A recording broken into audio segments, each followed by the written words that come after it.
ایران خلیجی ممالک کو کیوں ٹارگٹ کر رہا ہے؟ حقائق یہ ہیں۔ ابھی خبر آئی ہے کہ ایران پر حملے میں حصہ لینے والے ایک F-16 کو نشانہ بنایا گیا، جس کے بعد وہ بچ بچا کر گلف میں موجود ایک ایئر بیس پر بحفاظت لینڈ کر گیا۔ اس سے کچھ دن پہلے ایک F-35 طیارہ بھی ہٹ ہونے کے بعد گلف کے کسی ملک میں لینڈ کر گیا تھا۔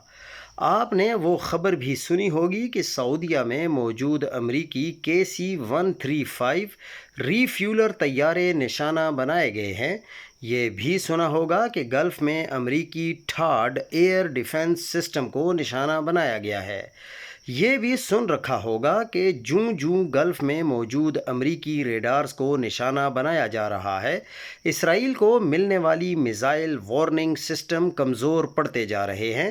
یہی وجہ ہے کہ شروع میں اسرائیل محفوظ تھا، پر اب وہاں ڈیمیجز بڑھتے جا رہے ہیں۔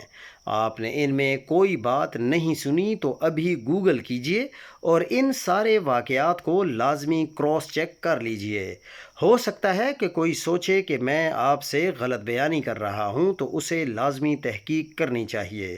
اگر آپ تحقیق نہیں کر سکتے تو میں آپ کی مزید آسانی کے لیے کومنٹس میں سارے ریفرنسز لگا دوں گا تاکہ اتمام حجت ہو جائے۔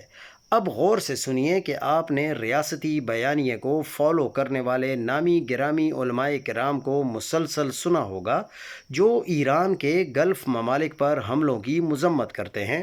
آپ جانتے ہیں کہ میں کن کی طرف اشارہ کر رہا ہوں۔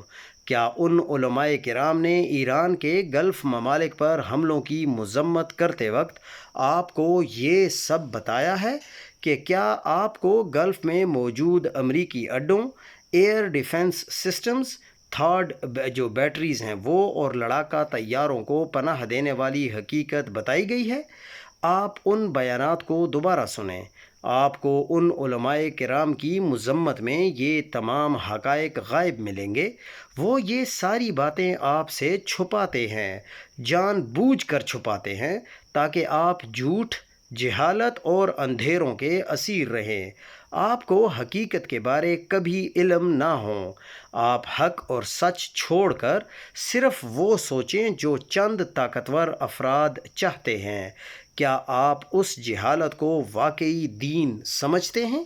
کسی بھی انسان کا نظریہ یا بیانیہ بعد کی بات ہے، لیکن اسے اس قدر تو دیانتدار ہونا چاہیے کہ اپنے سننے والوں کو سچ بتائے، پوری حقیقت سے آگاہ کرے۔ یہ تو دین کا بھی حکم ہے۔ مجھے انتہائی حیرت اور افسوس ہوتا ہے کہ یہ جید سمجھے جانے والے علماء کرام اپنے سننے والوں سے اتنی بڑی حقیقت صاف چھپا دیتے ہیں۔ ایسے علماء کرام کو سننے اور فالو کرنے والوں کو فہم و فراست میسر آ سکتی ہے، جو ایک مسلمان کے لیے ضروری ہے۔ یہ میرا سوال ہے آپ لوگوں سے۔